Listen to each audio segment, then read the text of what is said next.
Cool. One viewer. So I think I'm starting directly. Welcome to stream. Not sure who you are, but welcome anyway.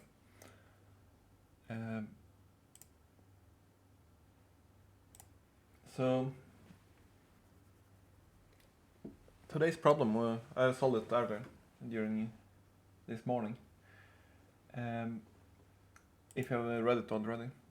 So today's problem with trying to find the error code. But I thought I'd save up for yesterday's problem today instead, because yesterday's problem is one of my favorites so far. We are trying to write a virtual machine actually. So the input is a set of instructions, and I'm going to write a virtual machine that executes those instructions, but I'm also going to do a set a base for being able to actually reverse engineer it. Basically, since I expect this to be the first in a series of similar problems, which gets more and more complicated with branching conditions and things like that, which means that the execution time will increase significantly. So I have the problem is that the story is that I'm going to take a flight, and now I'm in the flight, in the plane, and their handheld game console, probably a Game Boy, something like that, is broken. It won't turn on, so I am going to try to so the puzzle is that it says that the boot code doesn't work on it, so it got stuck in an infinite loop. And I'm going to identify that. Which means that the code is with 3 instructions. The boot code is represented by a text file with 1 instruction per line of text. Each instruction consists of an operation, ACC, jump, or no operation. Accumulator, jump, no operation, right. And an argument, a signed number like +4 - 20.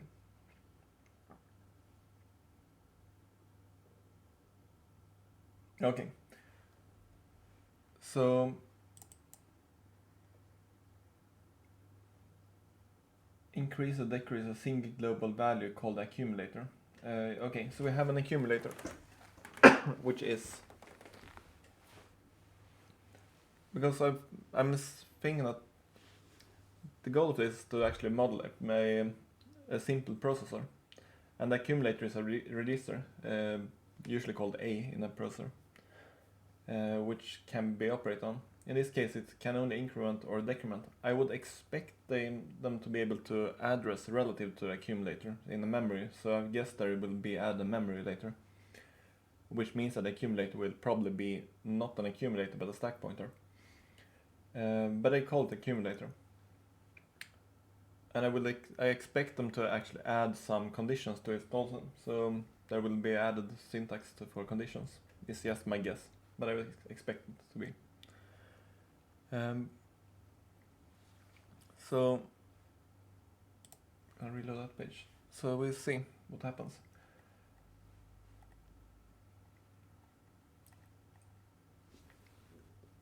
I'm taking it a bit slow also, so for people to join. First, an operation does not. So we have the program. Let's increase its size. No operation does nothing. No op means it. Yeah, does nothing. And the accumulator is the increase from 0 to 1. Near the bottom. Yeah, okay. So what it does is just jumping around. And we should identify the first instruction that is executed twice.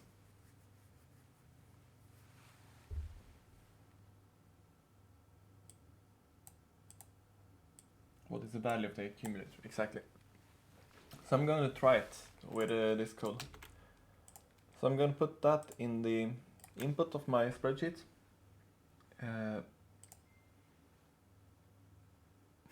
Oh, welcome to stream and thanks Cracknut for a subscription for 3 months. And hi Estin, welcome to stream. So, as you probably know, I'm solving the advent of code puzzle. So the input, I'm not going to touch the input, but I'm going to build a sheet, because I'm also going to use this sheet as a template for upcoming days, where so I'm going to improve the template for upcoming days where I try to reverse engineer. So this is going to be a parsing page of the input. So I'm going to call the first column input. I'm going to freeze the top row, and I'm going to do parsing first, then I'm going to do another sheet for execution. And top row. So this one is input of A1.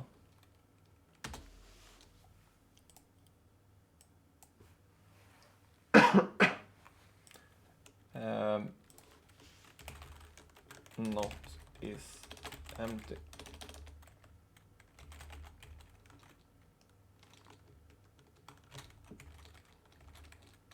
We can take if it's empty.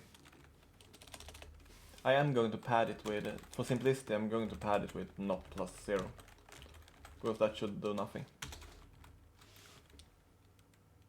Otherwise it's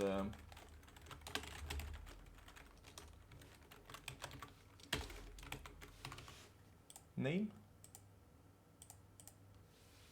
Okay.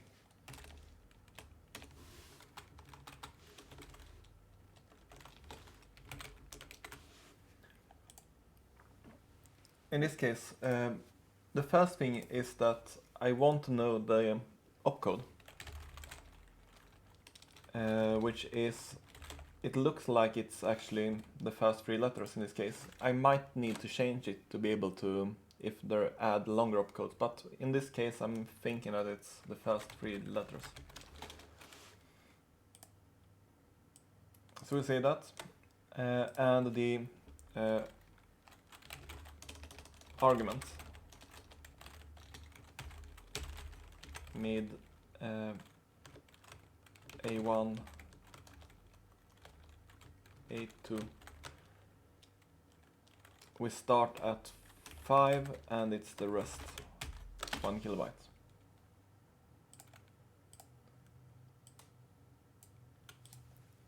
Which means that we have parsed it, parsed arguments at this point. I want to be able to,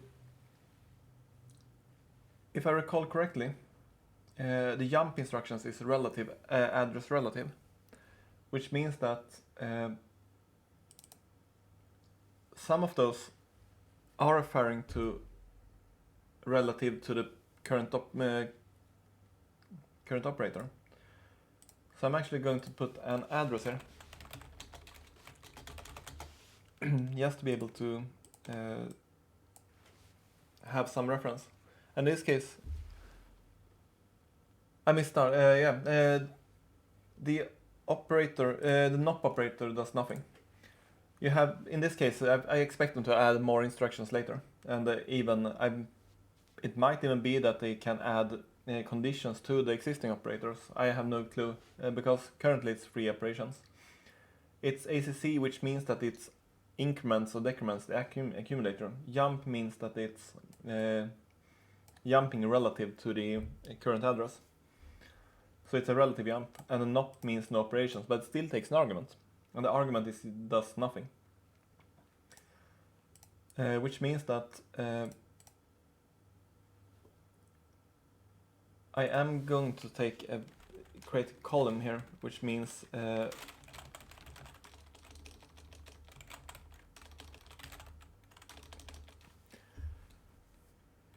first of all, I want to see if there is an address to reference to.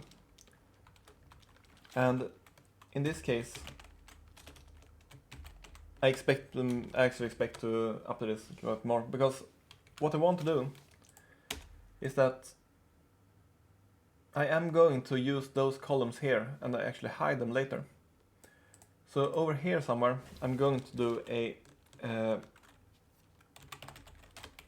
annotated assembly. So I'm going to I want it actually to be something like when this jumps 4 steps forward, it should be 1, 2, 3, 4, which means that I want it to be a label here. Like 3, 4. I want something that makes it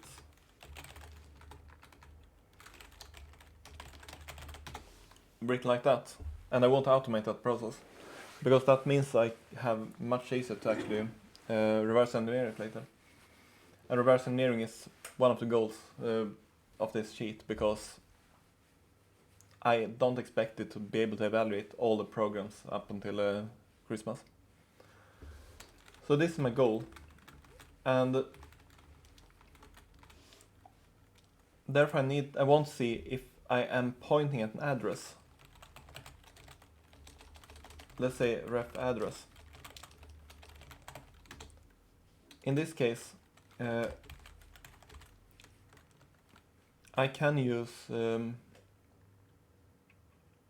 there is a function in Excel called ifs, which means multiple ifs. So if I have a logical, instead of having test if true, if false, I can have test if true, if false, if true, if false. The test if true, then next test, then if true.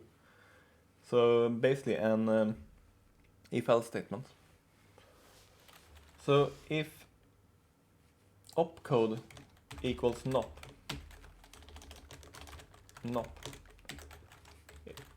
I don't have any address. If opcode equals, I can take them in order. C2 equals ACC. That means I don't add reference and address. If it's C2 equals jump, the address referenced is the address plus the argument, otherwise false. So in this case I can see that address 7 is referenced, and I'm gonna validate. So when it comes to this jump, it means that it's going to 1, 2, 3, 4, 5, 6, 7. It's jumping to the ACC plus 1, right? That means next execution is going to be here. So by knowing if there is an address referenced, I can do an auto label. I can add a column that says that auto label, which means that given this value is somewhere available in the column of E, exact match, and that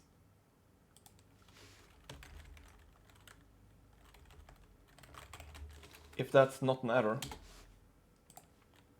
I know that it's going to be referenced, which means that I can see that the address 7 here is actually now found. And I'm going to use an numbering from 0, because that makes much more sense, and it's still valid because I used that address as a reference. So address 6 is should be labeled. That means that I can do a label here, which says that if auto label, I want to have a string which is label plus address, otherwise nothing.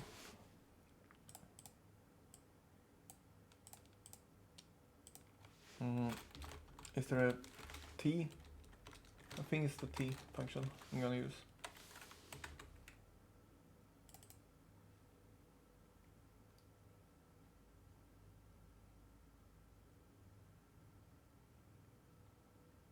if the t returns a value,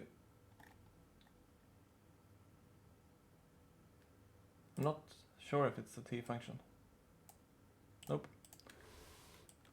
It's a string.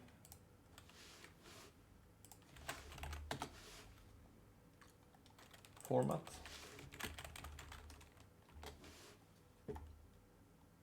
Text. Yep.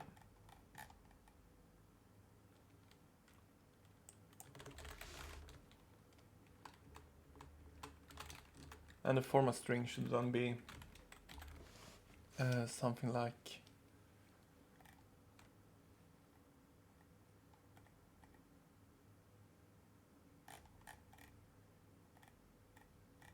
I'm just curious about the absolute simplest format string. Can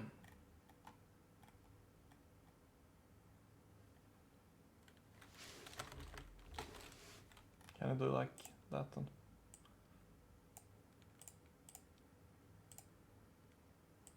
Oh right, I know what the problem is. It's simpler than that.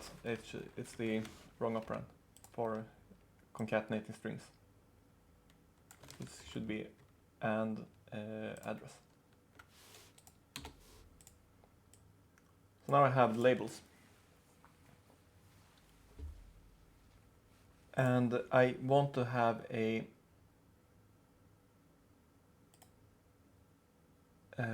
if there is not a label, I want to have a simpler label.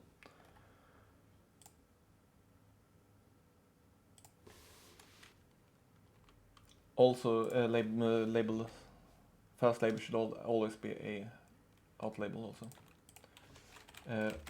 because it makes everything much easier.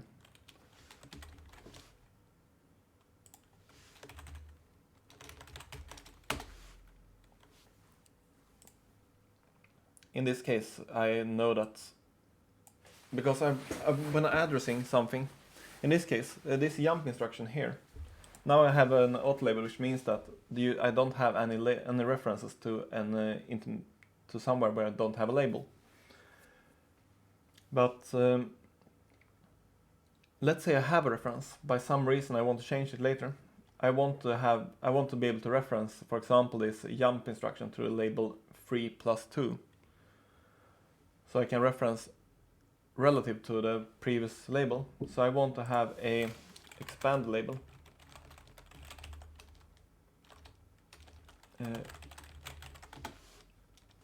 And that means that if that one is empty, then I'm going to take, well, we skip that because everything is referenced. I'm gonna take that, add it when needed. So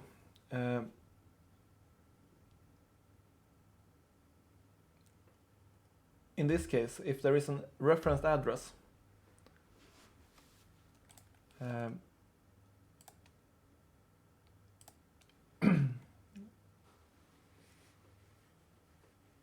if there is a reference address, I'm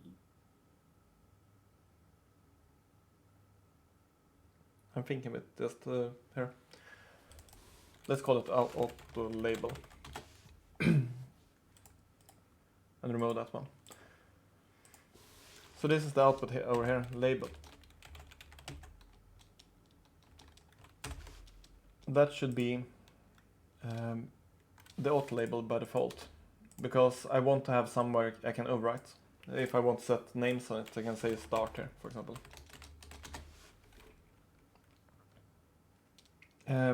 So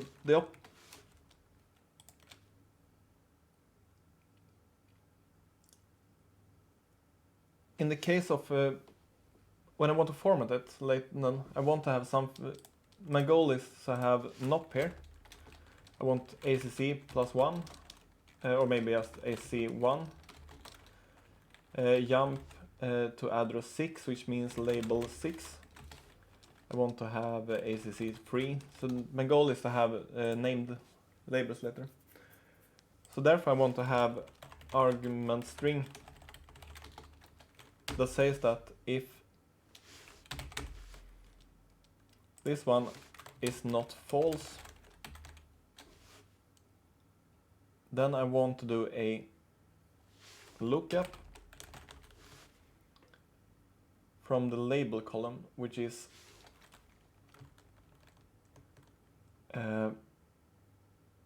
oh, thanks. I'm gonna fix that auto label. Reference to I column, and number of rows is E2 0. Otherwise, it's actually should be the argument, and I'm not, but I want it to be as a string. So I'm going to concatenate it like that, which means that I now get a string version of it.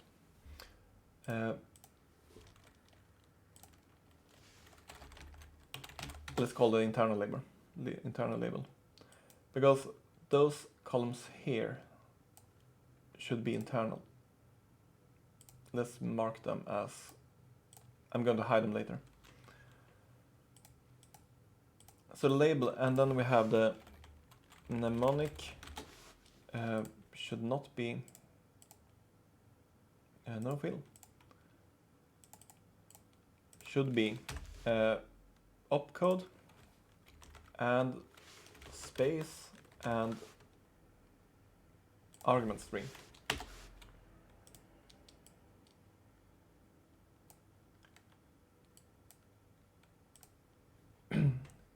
I even want to say that, let's say that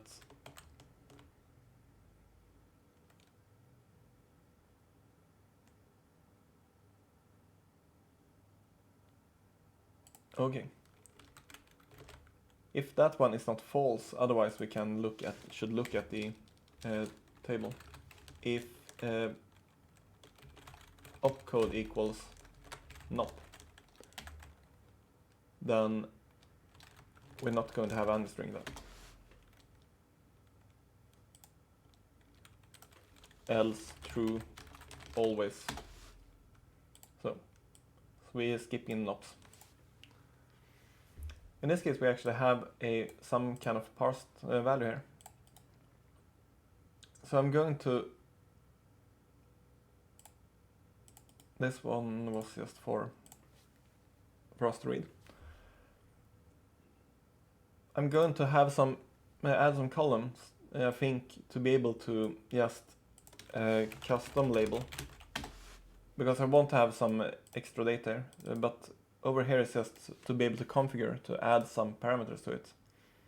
So let's make that green and the actual data blue. So in this case, if I have a custom label, I should override the int label. So instead of having multiple if statements, I'm going to use that if this one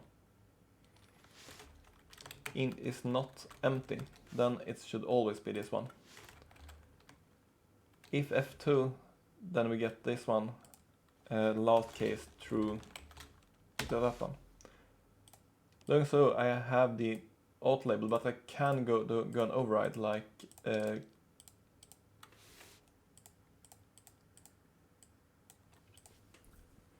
but having that one, I don't need this int label. Cut, paste,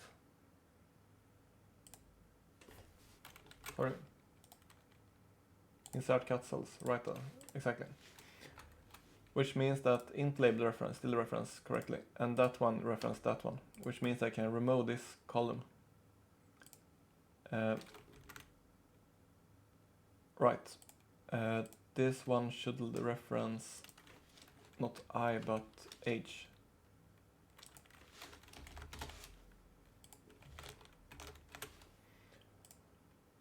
Because now I can delete this one because since we don't need it, and we have labels.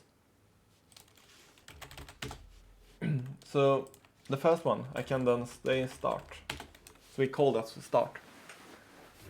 And it's really helpful actually to be able to add custom labels later. But I really like to have the labeled numbers here. And I don't think we need... I'm not sure what happens if we trying to parse a... Exactly.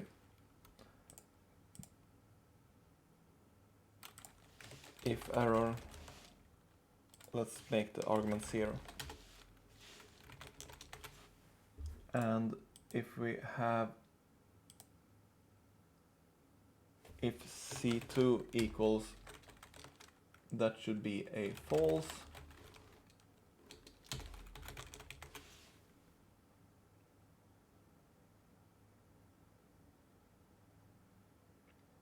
And C11, oh right, argument string if I want to remove those zeros just.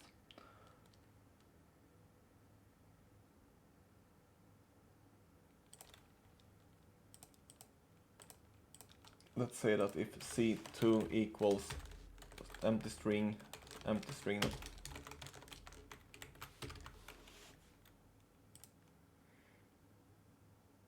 Yeah, exactly. I'm thought, but not nop, but if it's empty. If it's still nop, I want to have it as nop here. But the thing is that if I'm out of the input, so empty string here means that I don't have an input more since I have extended this table more. What do you mean? If C equals right? Yeah, it should be like that. So now I have a complete there, which means that I can actually do and hide those columns. Since now if I input my code here, I am able to get much cleaner. So I can actually follow it. Start by nop. I can say that step. In this case, I can say that I'm jumping to label 1, label 6, which means that this one means jump 1. And I updated the reference. Jump 2 means that I'm going to jump 2. And this one is going to jump to label 1, which is jump 3. Repeat. For example. And I have also a possibility here, because I'm going to add, when I do reverse engineering, I need to add the comments, and so I need to just have arbitrary data. Yeah, welcome to Stream Squirrel, Devil Squirrel. Yeah, it's really fun to do, because it is nothing is possible. But this was the parsing. Next step is, I'm going to save this by the way, doing off screen. Sorry, okay. On screen then. 8. And I want to replace it, yes.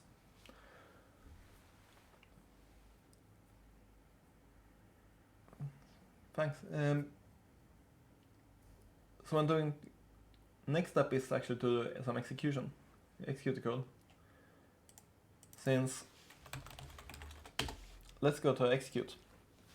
In this case, I'm having, let's call it program counter first. So I'm going to start with a 0 as first operation. And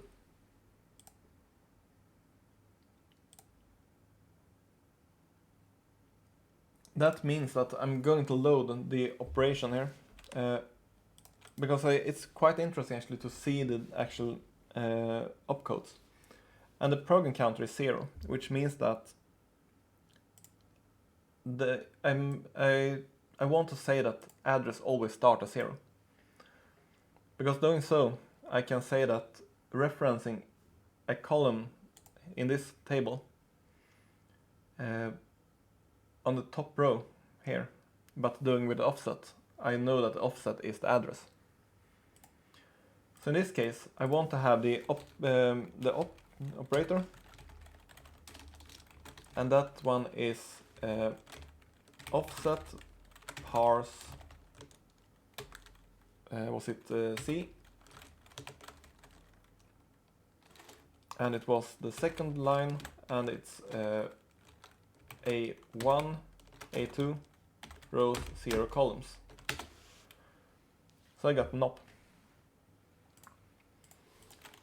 And I want to have the argument, which is the argument here.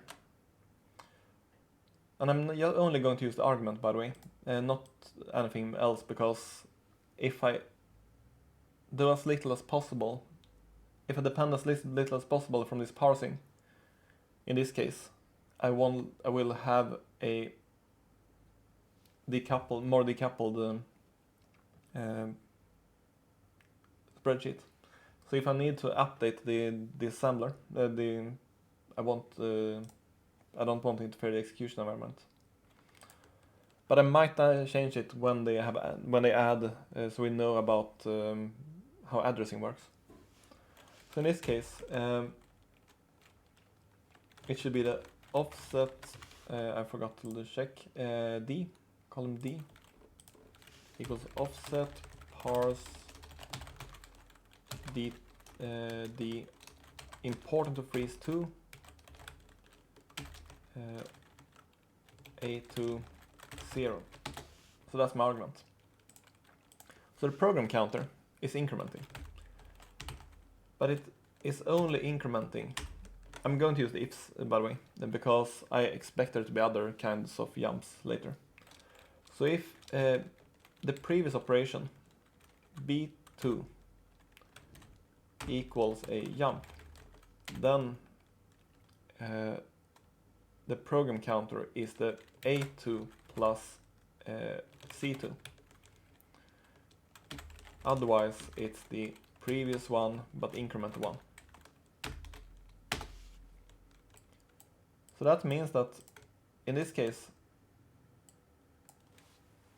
I have actually seen what are the operations executed. So I can see that I start from, as we saw here, I start from address 0, going to 1, going to 0, 1, 2, 6, 0, 1, 2, 6, 7, 6, 7, jump to jump 2, jump 2 is 3, 3, 4, jump again, 3, 4, jump to loop, loop is then 1. Exactly, so we have the loop here. So in this case we actually have the accumulator from the start. I'm going to add an extra row here just for start, because that's the initial value. And we have the accumulator.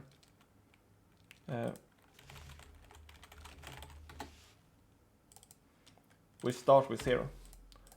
So in this case, if operation, there is only one operation that will affect the accumulator. I expect there also only to be one operation in the future, because that would be a quite powerful architecture just to have single one there. So if the operation is ACC, then we take that value. No, I'm actually going to say that we always increment D2 plus if that one is ACC, then it's add the argument, otherwise 0. So in this case we can see that how the accumulator actually accumulates. So that's our register. So we have, let's mark it with registers are yellow and program counter is actually a register. So I'm going to mark it like that. And then call that just init. And this one is called PC, and this one is called ACC. so we can narrow it down a bit. So this is actually the execution environment for it. And let's call it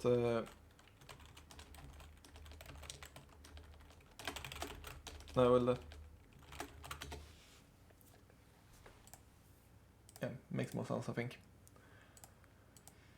Which means that in the first step, I don't think we need anything more, actually. We need to identify the first analyze the execution. So for part 1, we are going to check for the first time the program counter gets the same value as it has before. And to do so, we say we can actually extract the program counter, which is from execution environment there. And we can see if it repeats. And it's quite simple to check if something is repeating, which means that we can search for a value in the whole history. It's not efficient, but it works pretty well. So lookup value is that value there, and the lookup array is this value to itself. But we need to start from the beginning. And we need to do an except match, because otherwise it's, yeah. So in this case, we can see that it repeats first there. So if not error,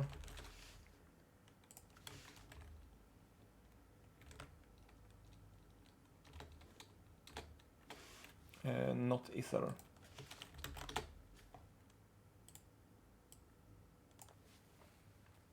In this case, we see that this one is a repeat. So we want to have the value of the accumulator on the line. What are we doing? We are doing advent of code. We are trying to solve the day 8, which means that we are going to do a programming puzzle, but not doing it with programs. So this is the yesterday's puzzle, and of course, welcome to the stream. Really nice to have you here. So I want to have the accumulator for the line matching A10, but actually the line before A10. So first match,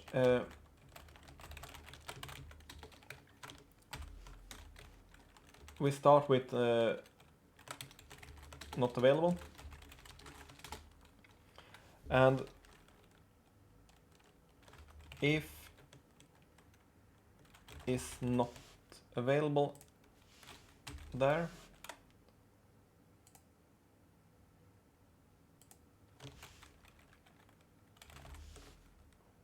and this one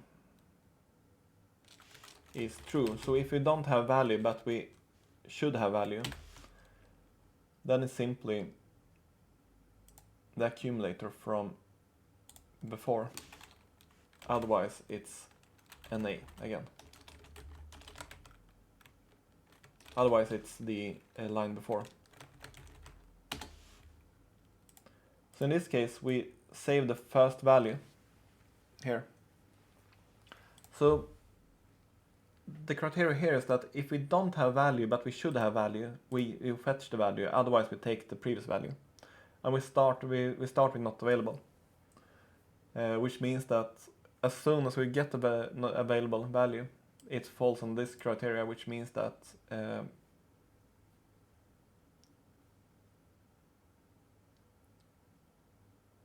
it stops being not available to the previous line, which means that we always fall in this criteria again. So result for part 1 is 5 with the input data, and that can be validated also from here, that says that the value of the accumulator is 5. So So I solved it for input data, for the example. So let's take my input data. Was it clear, by the way? Yeah, I have a couple of viewers that says, for those who are following along. So we see the analyze. I think we have a couple of, I don't know how many lines we have. I think we have 620 lines, so let's go down and say 620. Also 650. A couple of extra ones.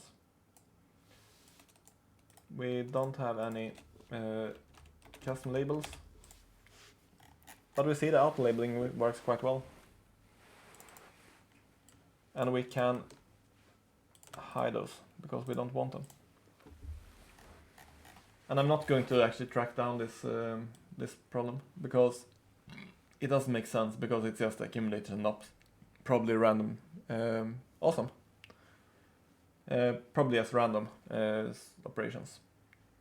I guess he will even have the make something else to randomize this one. Array formulas. Well, yeah. I was trying to do some puzzles last year in Excel and Google Sheets. The thing is that 100,000 lines with formulas doesn't, rows with formulas doesn't. There are some performance issues. Let's say it like that. Excel is by far the fastest spreadsheet, the most efficient spreadsheet calculation I've seen. I've been trying OnlyOffice also. But if I want to have it, I have some spreadsheets of 54 megabytes, 2 days actually, last year. But if I want to have it efficient, I actually do it in some proper programming language. So that's not my goal for today. I know that because it can't be more than the number of lines, because if I go longer than the number of input lines, I will get repeats because there are no or get out of the buffer. So 650 should be enough. Which means that I need to extend it further than 650. And I'm actually going to change this a bit because, yeah, 1709. This fast repeat accumulator, by the way, I am going to hardcode this one false. I'm going to turn this around, the other way around. So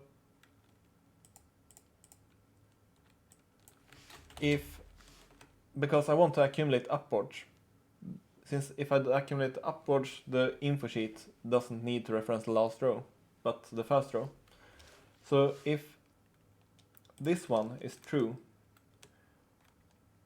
that means I get the value from this one.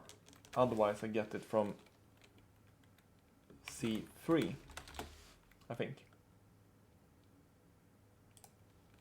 And I get circular reference, exactly. So in this case I actually reference upwards, so when we get repeats it starts increment, but I get the first value. Since now I know that free stop row, that cell is the answer. So equals to part 1, this cell. And we can check that value. 1709. And that's the first answer. So I have tried, currently I have actually added something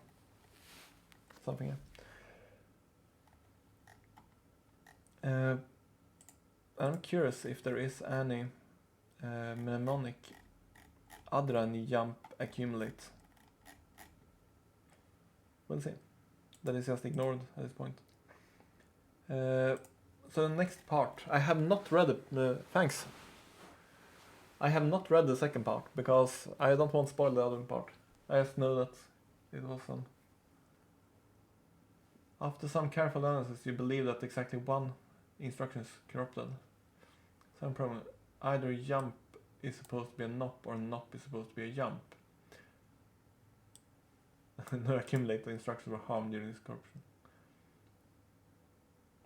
But attempting to execute an instruction immediately, the program is supposed to terminate by attempting to execute an instruction immediately after last instruction file.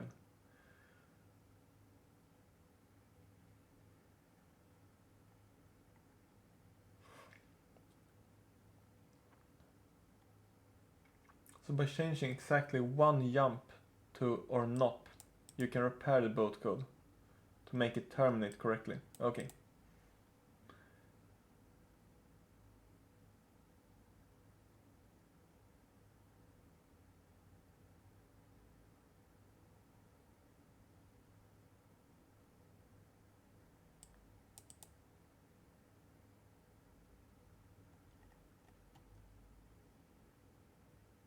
You create a single instruction find loop.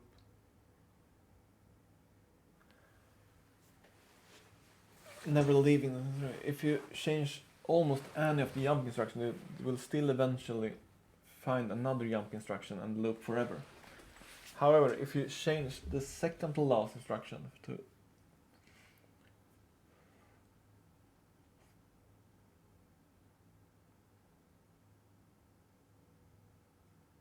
that was actually quite interesting turnout. I didn't expect at all to have to change the code, to fix the code.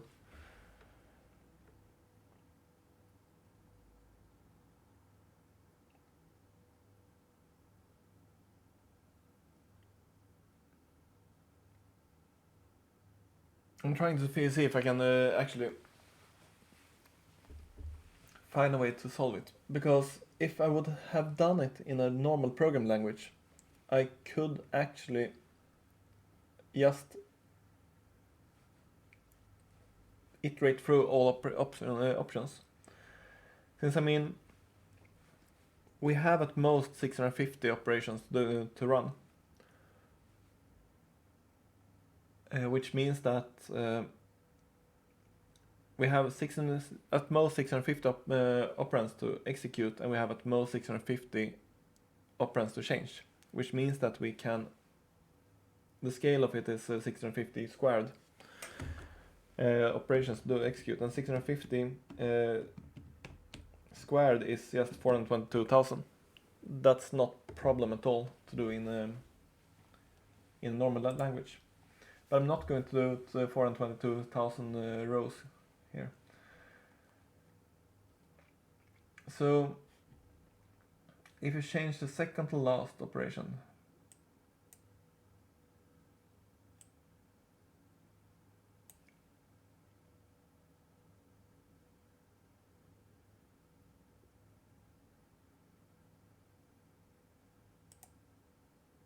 this is a really interesting turn actually.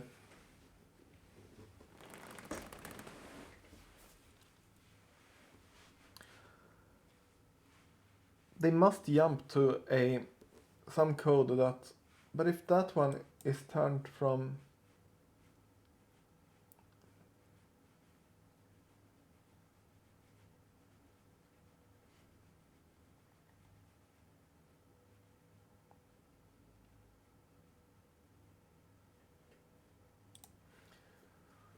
what I can do is that if I start with, just for fun, I don't know if this is the correct solution. If I try to get my code in a list here and just flag everything to see what is executed, I can get a much better understanding of what I'm searching for. So if I have the let's say address first, 0. The address comes from analyze. It's going to be A2. Label. I don't want to mess with analyze, so analyze sheet, because that should be a pure reverse engineering sheet. The one I need to do something extra with is going to be the part. But it might actually make sense to No, I'm actually going to do it because it's it can actually be quite interesting. Because if I go to analyze, I can add a column here which says execution count.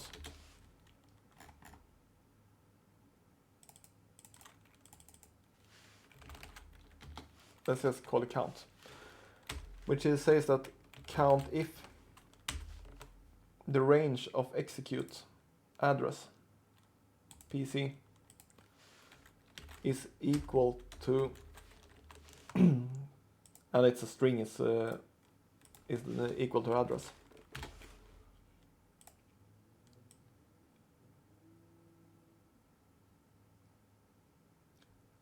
In that case, I can see that how many times are we going to execute it, given the current implementation.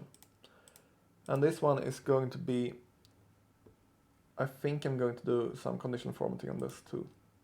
Sorry. Conditional formatting, new rule.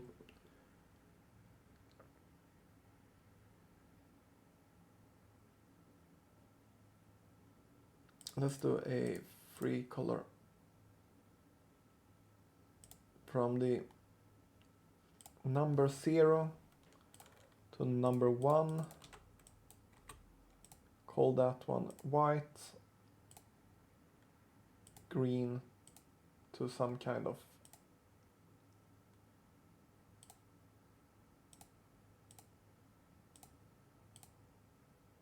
something like that. Number 1 there. So because now I should see if there is how much it's executed. And I will have a couple of, since I have some iterations,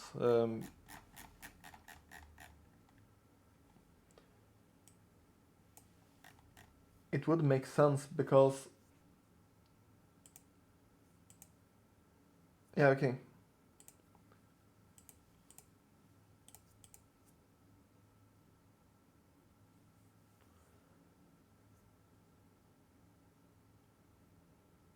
I'm thinking a lot of this. Okay, so what we can see here is that we need to be able to find someone to actually jump to label 617, which means that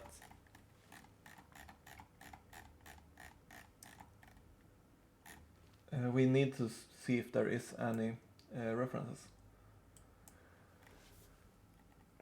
because we need to get to there is. If we look at this table, we know that to get to the end of the script, we need code. We need to get to this label, which means that this label means that 617 terminates, which means that we need to jump to this label. This label will enter a loop again because it's jumps to this one. And I'm not sure how many hidden loops there are.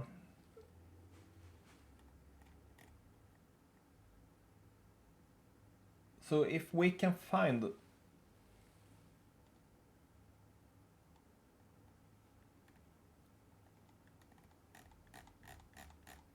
let's say we can find all nops and all jumps that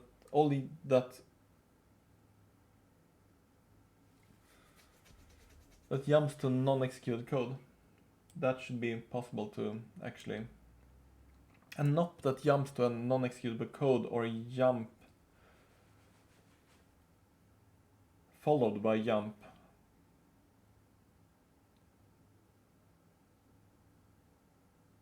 going to non-executable code. It's really hard to track.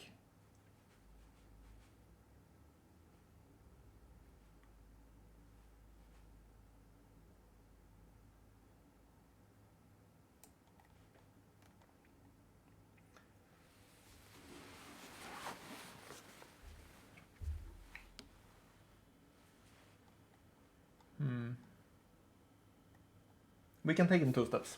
We assume it's we can divide it into problems. One problem will be solved the problems can be solved individually. Yeah, and jump to that means we should find label 617 somewhere.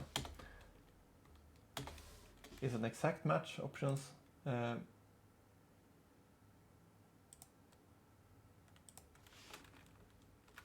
Look in formulas, look in the values. So we only have, let's say we have found 2 of those, which is that means we need to be able to get to 612 instead.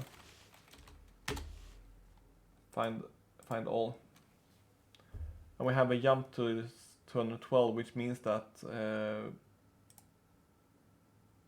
okay, that's the jump. JMP match entirely cell can't find all, which means that 328 find all. But I'm thinking if we divide the problem in two parts. One is that we assume that the NOP should be converted to jump. That means that if we list all NOPs that jumps to non-executable code, we have narrowed down the problem quite much.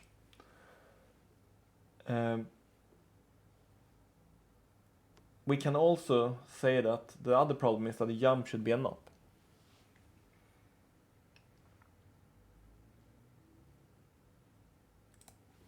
Which means that we could add labels for all. We can if we do here unhide. Yeah, welcome to stream, Rudolph. It's going to be. I solved the first part, but the second part was not what I was expecting. Let's say that we say that the jump, the accumulate, just for sake of argument, A2 plus D2 also has a reference. Now we have a lot more references.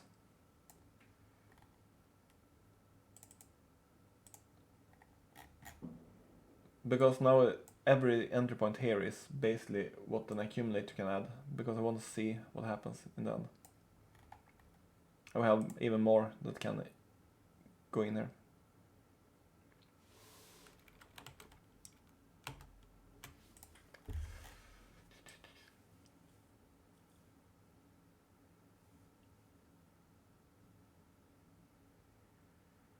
I am thinking if we should be able to brute force it actually, because there are 600.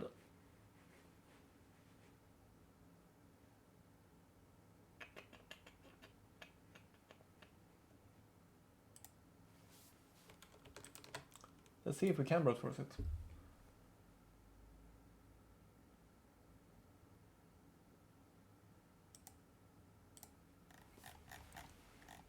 Since the execute part is just 4 columns, and those two can actually be combined.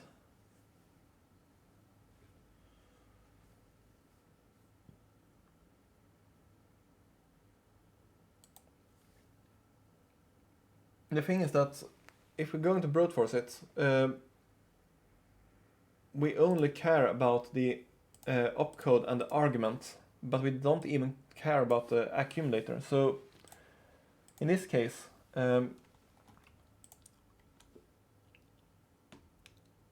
as columns, I'm going to add all jumps or all NOPs.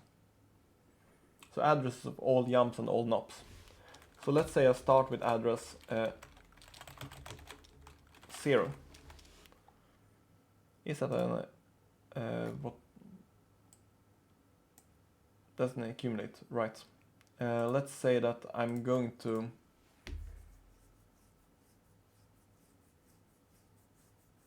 okay. Let's do all of them.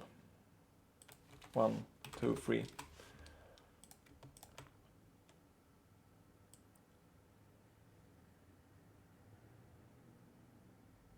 because now the first step is just to find which one is the column operation to change. And I have about 650 lines of data.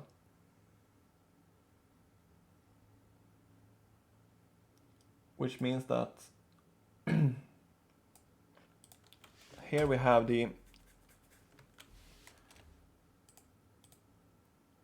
and this is the instruction toggle. To toggle.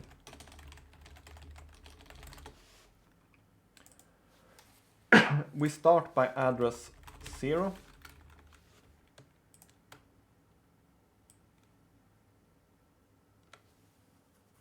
And this autofill is helpful, but not today.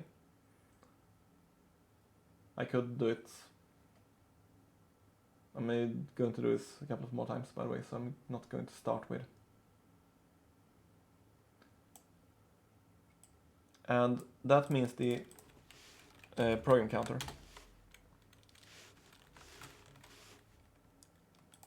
Easy init. So the execute part is going to be this one for every case.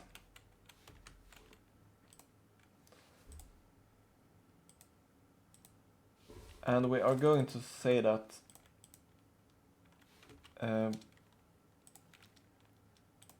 C and D, which means that if the opcode of the previous execute line B2 is jump, then it's going to be B2 plus the value, which is the same, but from column C, column D. And we need to freeze it in sideways also, but otherwise the expansion doesn't work.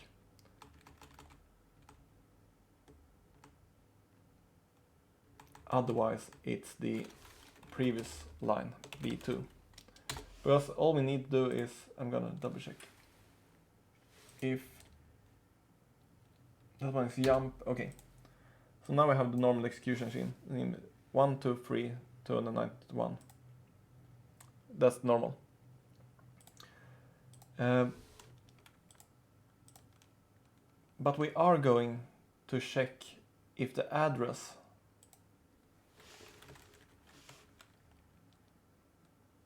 if B2 equals B, which address we are going to toggle, and the instruction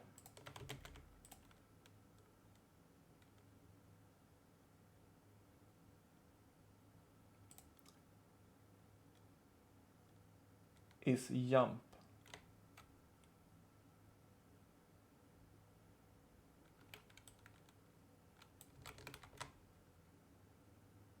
Okay, so if it's not the instruction we're going to toggle and it's jump, then we're going to execute it. Or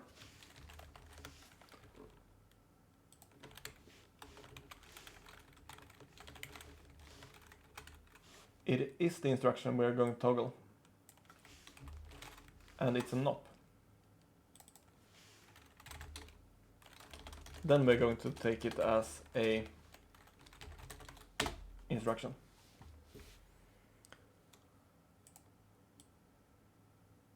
Yeah, it is really hard in Excel.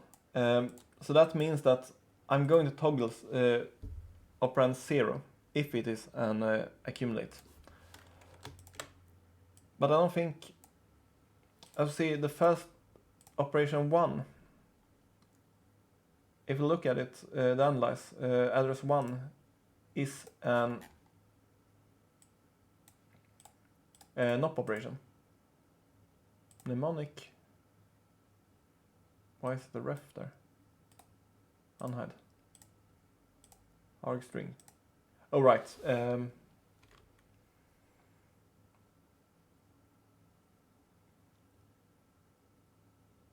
we have an auto label.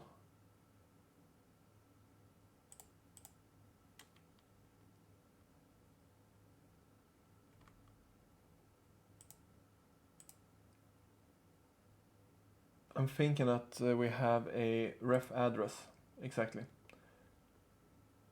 And the accumulate should not have a label.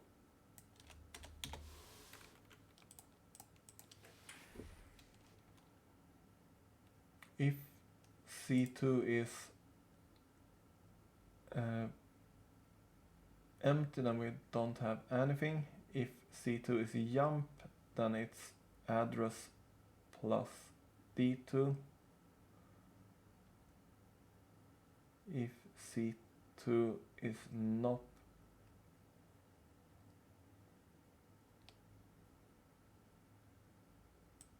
I think we should have if it's for everything. Makes more sense, I think. Okay. This makes more sense, I think. So the address 1 is a NOP, which can be converted to a jump. I should actually have unhide here, because I need to see the NOP is plus 333, so 334, which makes sense. But the jump on address, otherwise we have the first jump is on address 3. Address 3, the first jump is skipped, replaced. So I think we have everything up and running.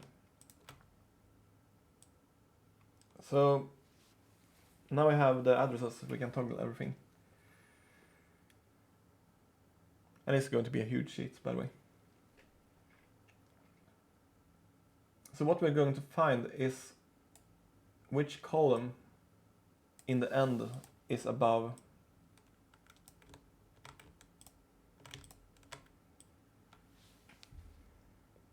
$650 or so per iterations here. You see that everything here is, they are all increasing, that's odd. Okay.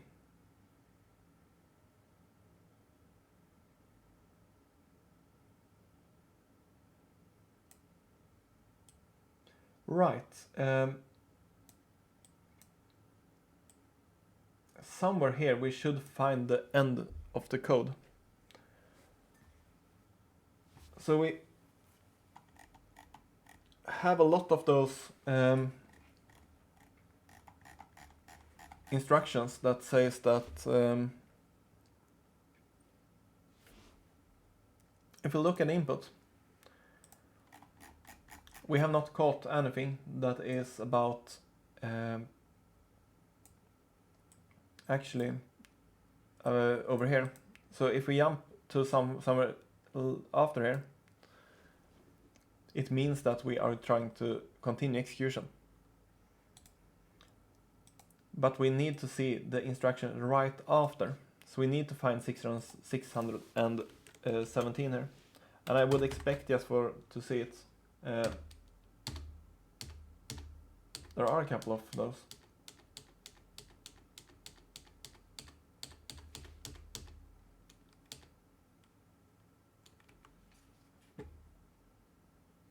Which is quite odd, actually. What does it say?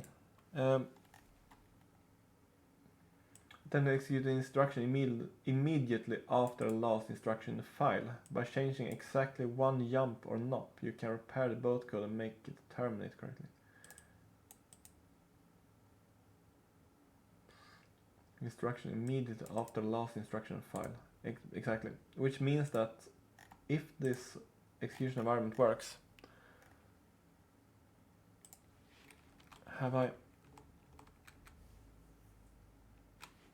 if I look at this one, it references the first one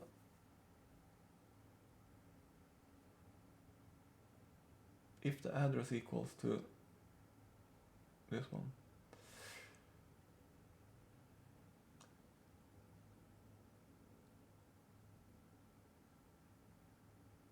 If it isn't, and if it is, that one. So jump instruction toggled or not instruction, not, yeah.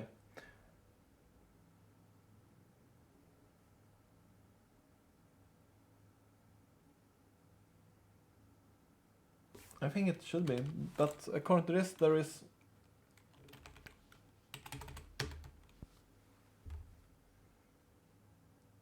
I can't see that I should get an address found in this table that is 617 if there is only one solution.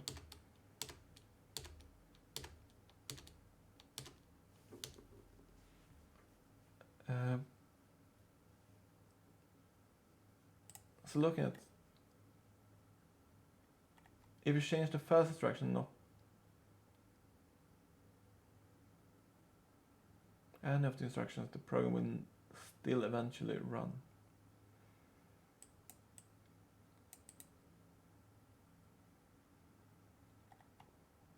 After last instruction executes, the program to run an instruction below the last one. With this change, the accumulator contains value 8. Okay.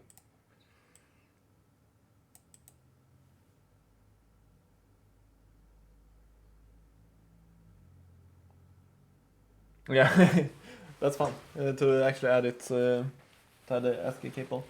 The thing is that I expect them to actually add a lot of opcodes in the future. Because did you play it last year, by the way? So you've seen the int codes.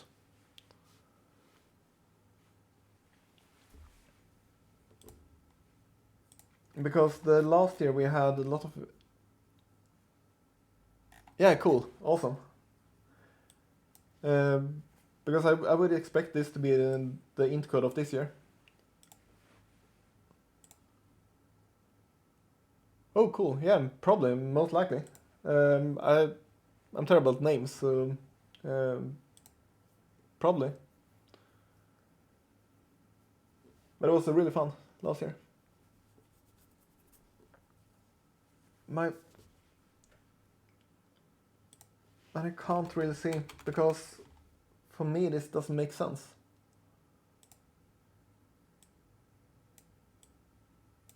Not that it's.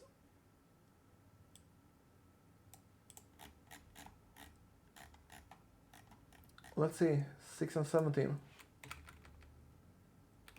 We jump to 612 from 328. Analyze. 328.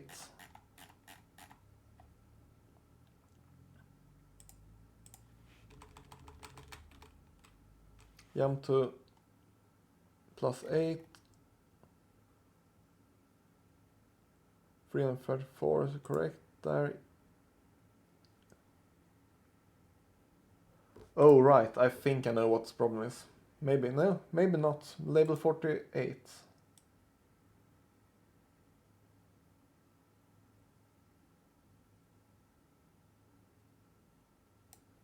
48 jump to 200 and 337.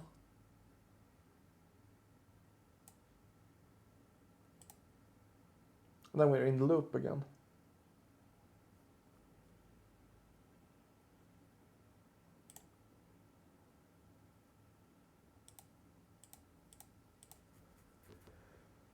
$328 to why does it jump like that? 74 to 328. I'm gonna mark this, by the way, just so I find it again. 74.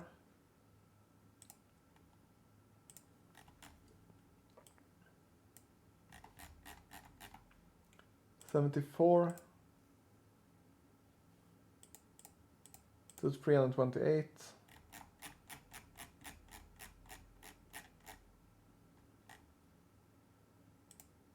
612, exactly, okay.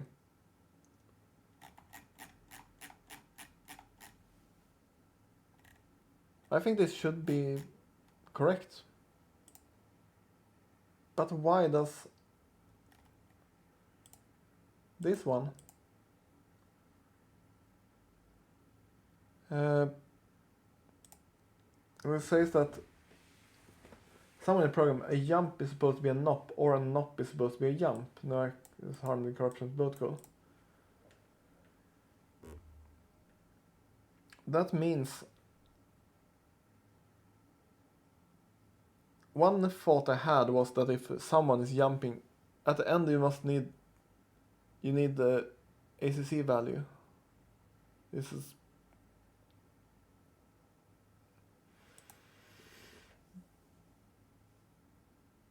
that is a possibility. Actually, we can do. We can rename this one. We can check that PC, and then we can do a part to ACC, which means that we say that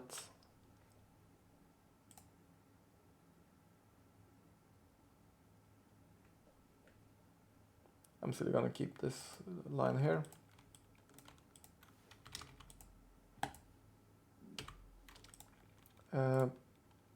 We say that ACC is always going to be 0 in the beginning.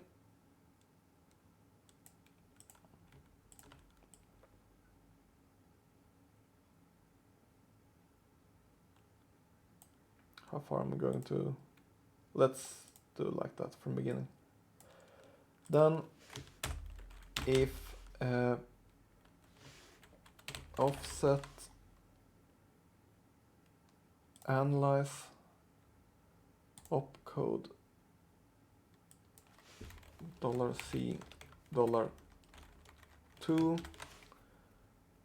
of that instruction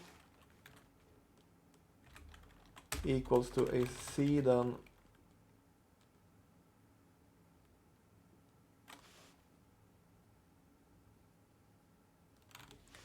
A2 plus offset analyze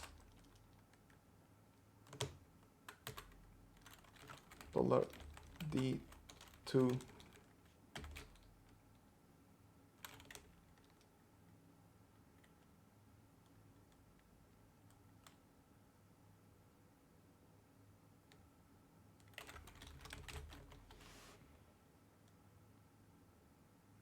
no part to PC.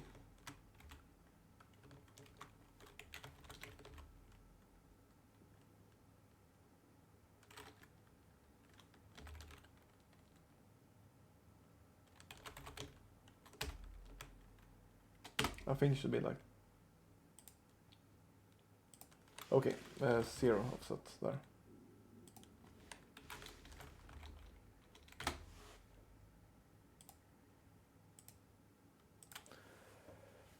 Oh, at the end, because I should have the value there, which means that A2 problem counts out as B2 there, right? So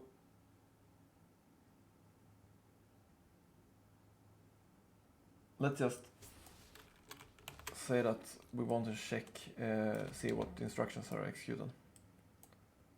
Okay, so if that one equals ACC, then that value plus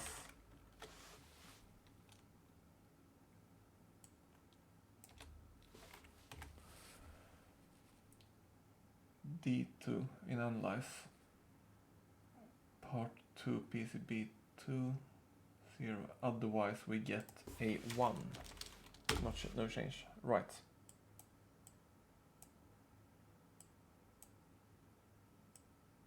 Then we should see that when we stabilize here, we should get those are, if you look at those values here, they have stabilized, which means that I expect those rows X, Y, Z be out of out of program. So they have actually executed the 617.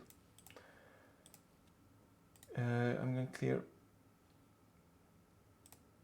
format on this one and do some conditional formatting just to verify.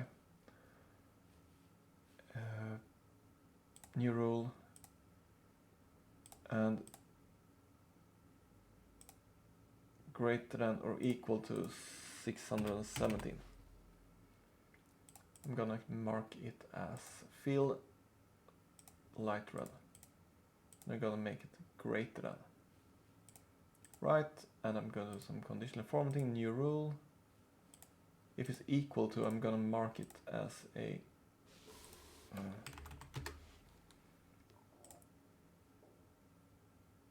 dark one. Because now you can see that where it enters.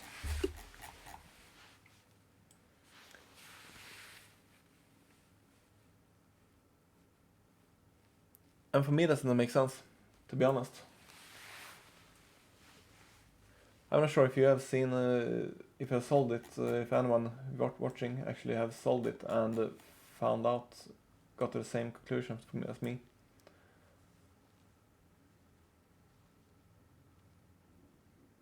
Because what I can tell, I'm only looking at the C column, and D column, and it might be that I'm using the wrong column here. C column, D column. And D column is actually just the number parsed.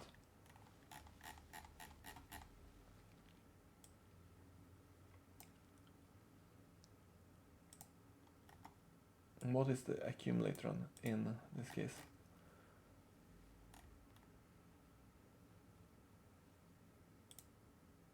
Let's, for the sake of argument, just double check notepad. Because it might be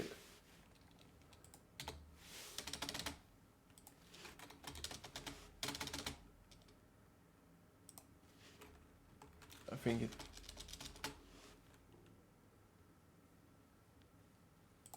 it should be order, which means that it's going to be that one.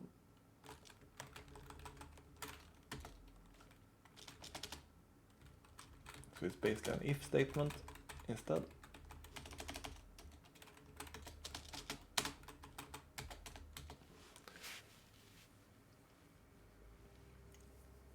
So if we have an address we should flip the operand on.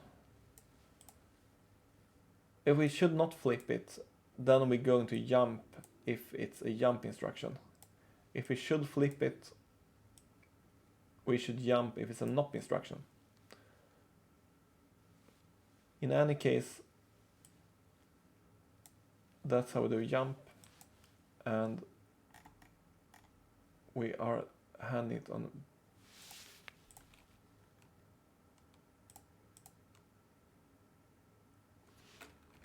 Can it be something? Oh,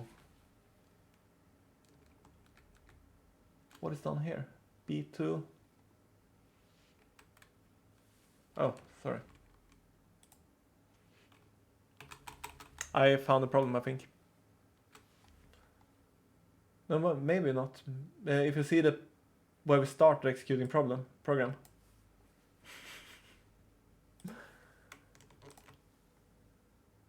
That makes actually more sense.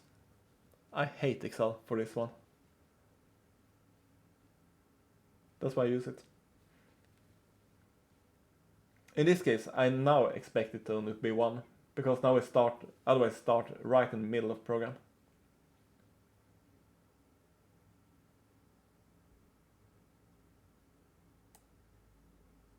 Let's see, okay, this one is out of right. So in this case, now then, we are iterating, and there is 1, and that's the only one. So what I'm going to do is, I'm thinking that, can I do a match here? 650 B to YB. So if I do a match of lookup value, len count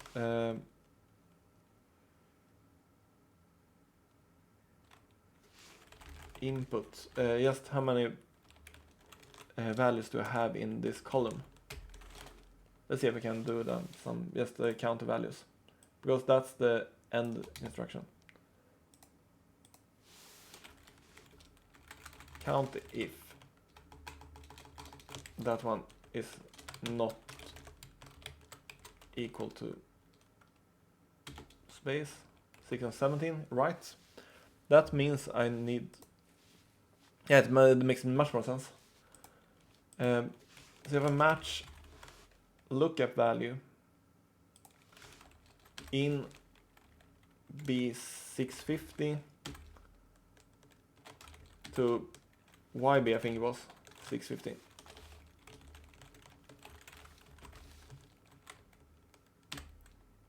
And I want to have the value greater than.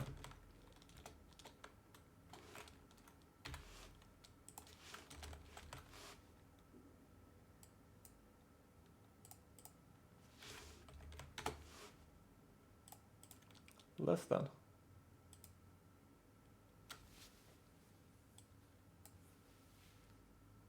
Okay.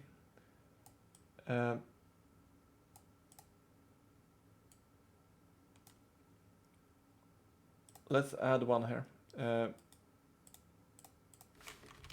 Out of formula. Insert one. Does terminate. Because now I can say that if B650 is greater than or equal to this cell, which I'm going to change. And this one is count input AA.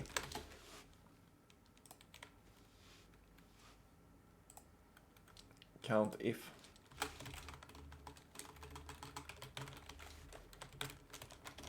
Not empty. Okay. Address a toggle. Can I do, is this going to kill my sheet? I have no clue. It did. So if that one I can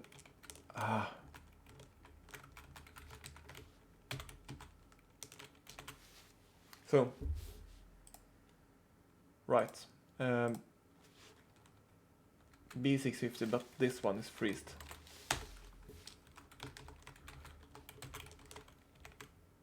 It says false and everything, but so that means that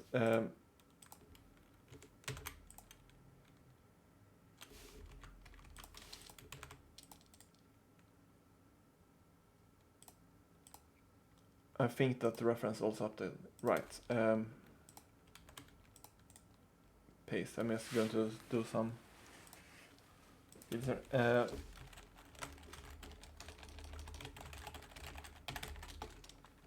Then we take the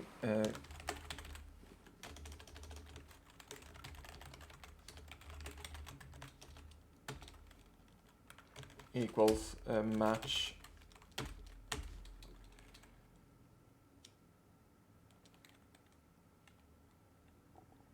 B2. No, it just take two. Lookup value is true into 2, and it's going to be an exact match. We get the column of it, but I'm going to do just because I have the address, I'm going to use the value from the one above.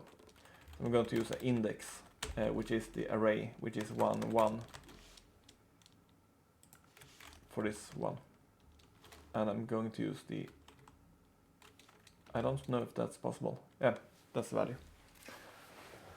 So conditional formatting, manage rules. Those rules are just only for my input data, so I'm going to remove those.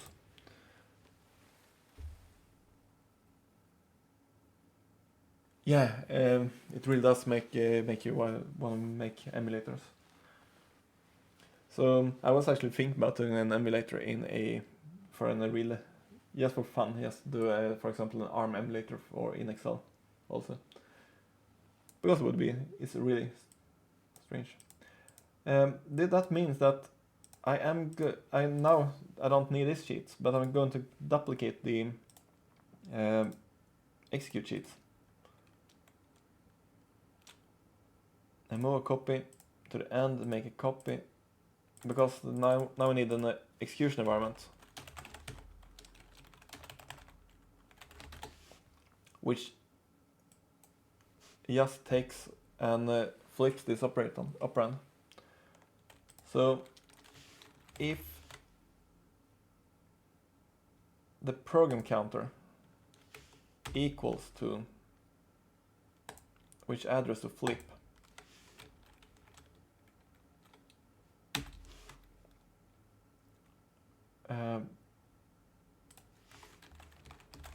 just going to do like that, because A10 wasn't A10. A10.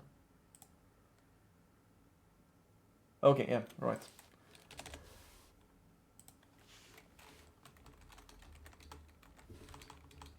And okay, let's do like this then. Insert real op equals this one, equals if, okay, in this case,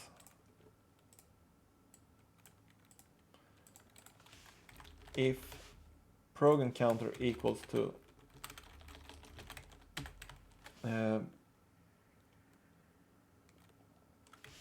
if this one equal, then it must be, because otherwise we wouldn't have a change.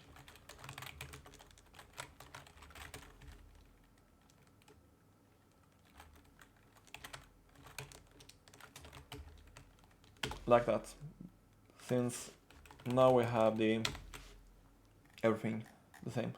We should change the column 381,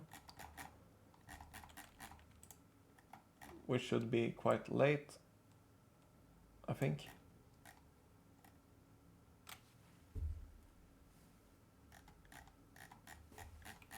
Don't we have? Oh right, we use this one to execute currently. So if C3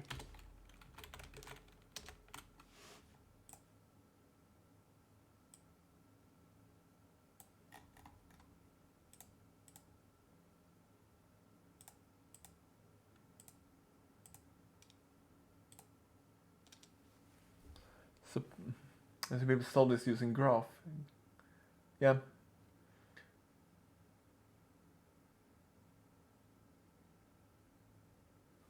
I think, well, the thing is that flipping instructions, I think that's a construct to make a...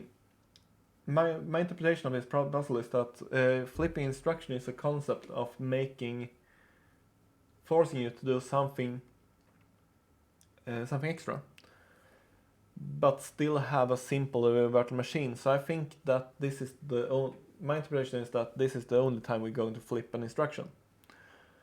Otherwise it's just to bootstrap the concept virtual machine, because the virtual machine concept is brilliant, I think, because that means that you can do puzzles which you need to interact with without having to implement interaction over network, or without saying that you are only allowed to run Windows with an x86 processor, which is the other way of sending a program to the end user. So either need to have the interaction to a virtual machine, to a separate program which you deliver, or to a network page.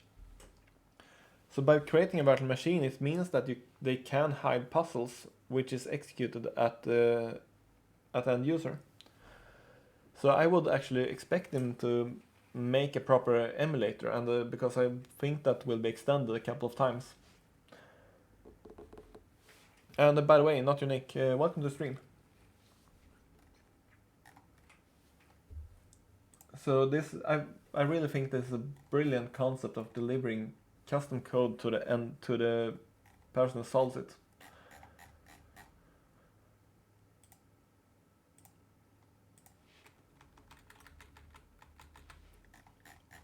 Right. Oh, now I see the problem here. It increases, which it shouldn't.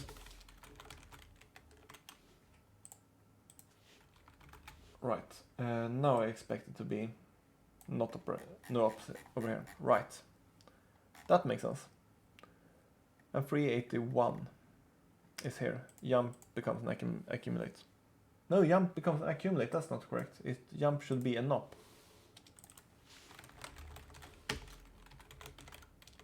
Then we get another answer.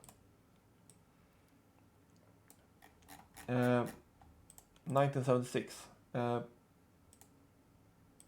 This is going to be the end value over here. And this is just me gathering. Dang, there. So is a value 1976 then? Let's check. 1976.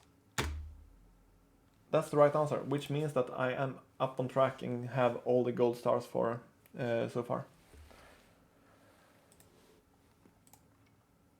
Which means that I also have an environment to run code on.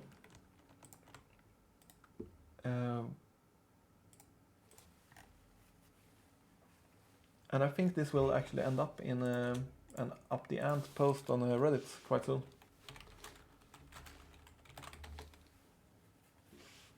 Since it actually makes sense to start with disassembling. What do you think, by the way? Is it worth my first up the ant post for today?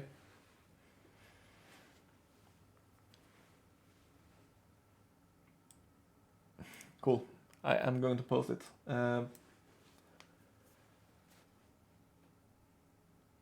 Then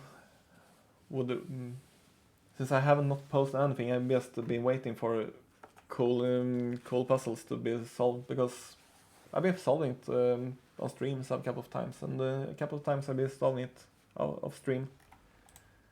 So we'll see.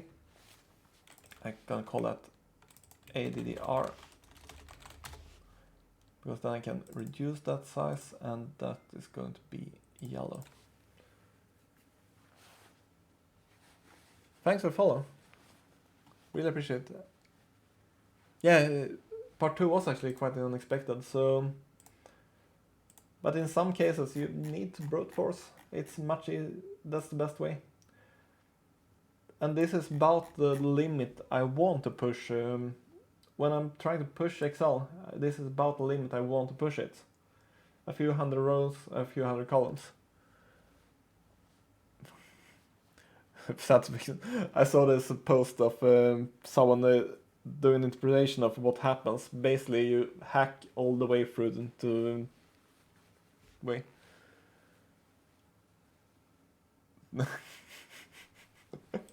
Someone has to inspire people to do. Yeah, I agree. I'm going to post an update after this, and I expect it to be a lot more fun. The increasing fun with this, because I expect it actually to be some jumps, some conditions.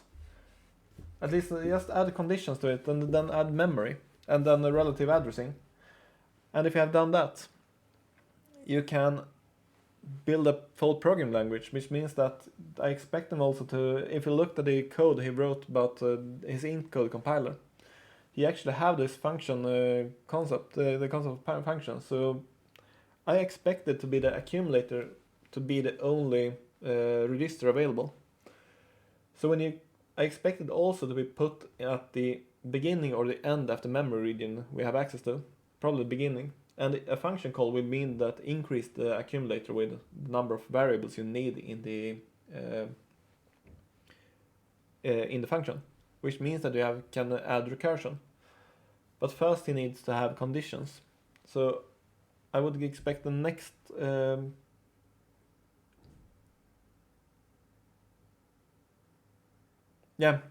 or yes, you can add a PRT or out. I would expect it actually be an operation for in and an operation for out. So, but I don't really know what the NOP is going to be in the future, because a NOP with an argument, it might be that he won't always want one argument. Really curious to see, actually. Yeah.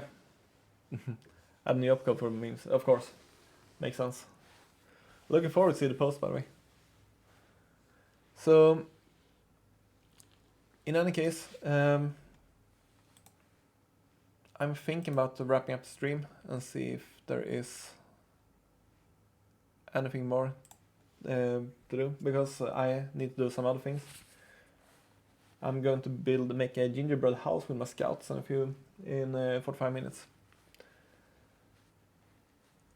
So I think NOP has an argument to make it easier to parse. Yeah, exactly. That might be so, because it might make sense not to have it makes sense to have just not push the focus on parsing. Not increase the instruction X opcodes away. But I don't think it makes sense to actually change the behavior of an instruction in the future. It might be that he adds, for example, a condition like opcode dot, then the condition greater than match a flag register, match the previous, or something like that. But if it's like anything like the last year, you could actually take as long as you had the same input output, where you enter a value and read the value. There was some had a modification of input output to be ASCII values, but in the case you don't change the behavior of input output, you could take the first day's puzzle and execute on a last day's machine, but just some opcodes wasn't available in the program. So changing the behavior of NOP I don't think is actually used. So I think that might be some kind of just obfuscate addresses or something. Because he had a lot of obfuscation last year, and being text, I don't know, but he's a creative person, so yeah, create a compiler to prepare for. That would be so much fun. So yeah, I'm really looking forward to see where it takes. I know that I really like Eric Wastl's puzzles, actually. So I have quite high hopes, actually, for it. So no pressure, Eric, if you'll watch my one videos VOD here. So anyway, I'm going to wrap up the stream, and after stream I always try to put my info page here with instructions. Well, time to mark memes. Good luck then. I'm always going to keep the info stream, the first page, as instructions, and then I'm going to so I need to update the description of it. Then I'm going to try to actually find anything there.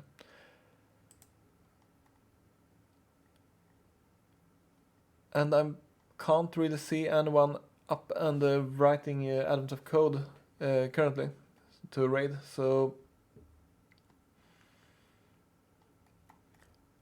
I am going to send you over to watch some chickens, which is basically the same thing as doing so. So have fun and good luck and with the memes, and see you on Reddit on next stream. Right, bye.